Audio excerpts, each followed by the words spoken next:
Chaos Walking had a very interesting premise. It's about this settlement on a distant planet that first doesn't have women, okay? And second, every man is affected by this thing called the noise. It's a way for people to know and to basically know your thoughts, like see and hear your thoughts. Movie, terrible, but a very interesting concept. Let's get into what's not that bad about this movie.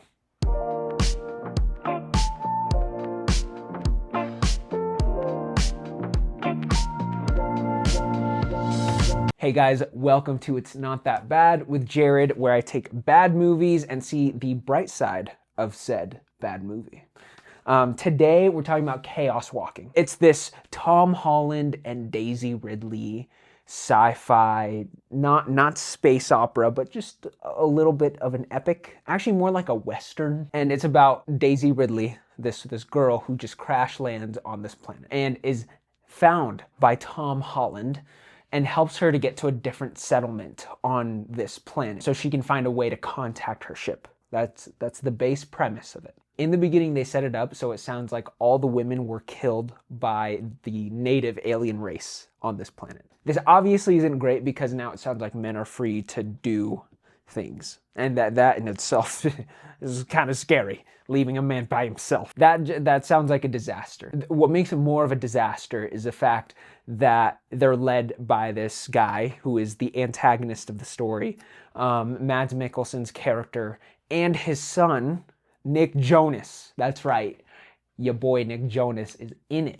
I did like Mads Mikkelsen in this, though. He was a classic villain. He's just a good classic villain in general in all of his previous movies. But in this one, he starts off nice. He's really nice to Tom Holland's character.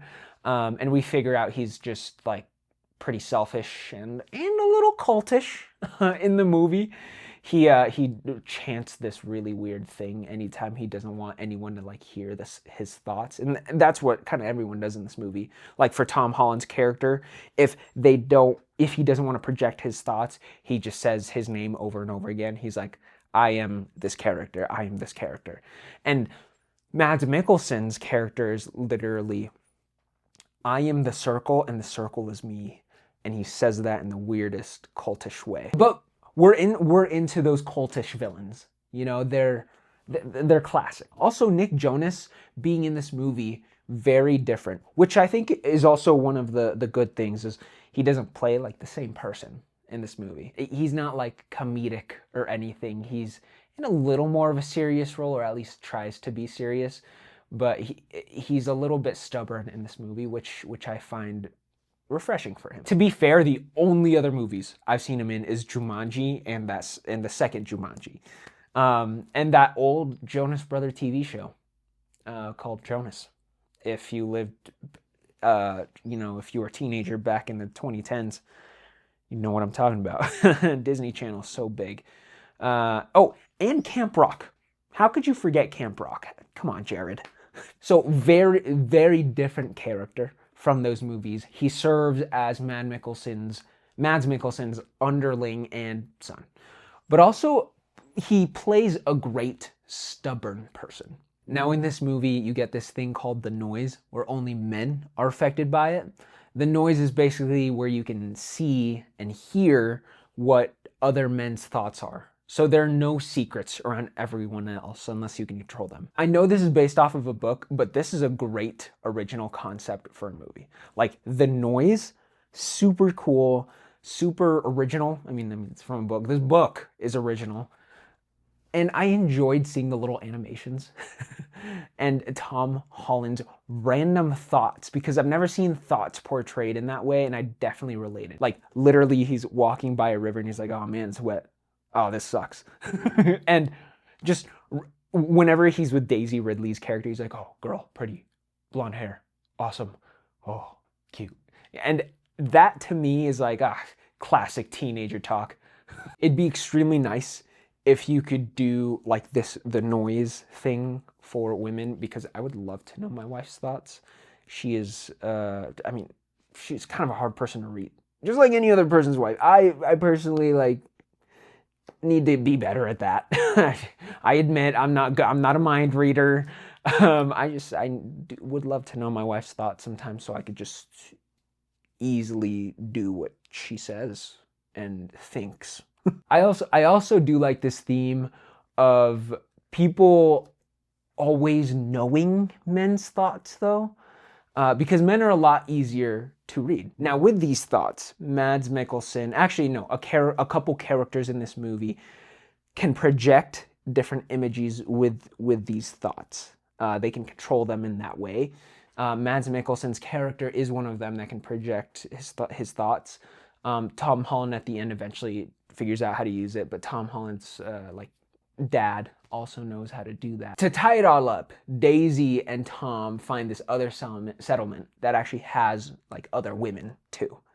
They're followed there by Mads, Nick, and the whole town that they established in the beginning.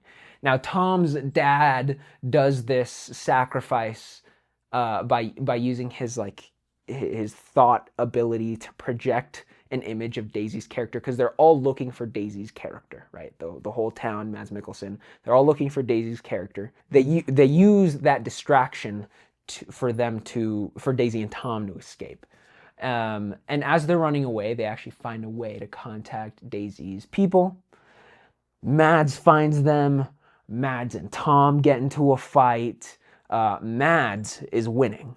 And Tom then finds a way to use this projecting ability through sheer will and desperation. And finally kills him. But Tom finally kills him. Tom is then injured in the process, though. But let me tell you, happy ending. Daisy's ship has come to help, and they revive Tom over the course of a couple days, and the movie ends. So what's positive from all this? Mads Mikkelsen, love him as a villain. Nick Jonas, being a little bit different. The concept of the noise and how incredibly helpful it would be for all men in the world.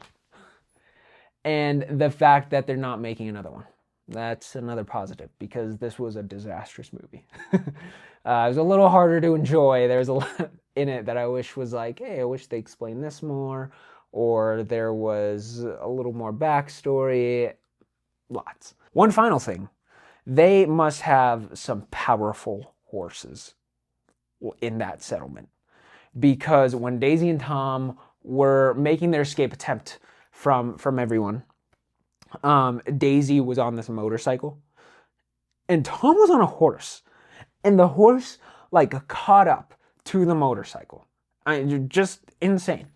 Because don't motorcycles, depending on their horsepower, multiple horsepower. One horse is just one horsepower, right? And motorcycles have multiple horsepower. You'd think that it'd be faster. Anyways, those horses must be on like cocaine, because on this earth, motorcycles, at least most motorcycles that I know, are faster than horses.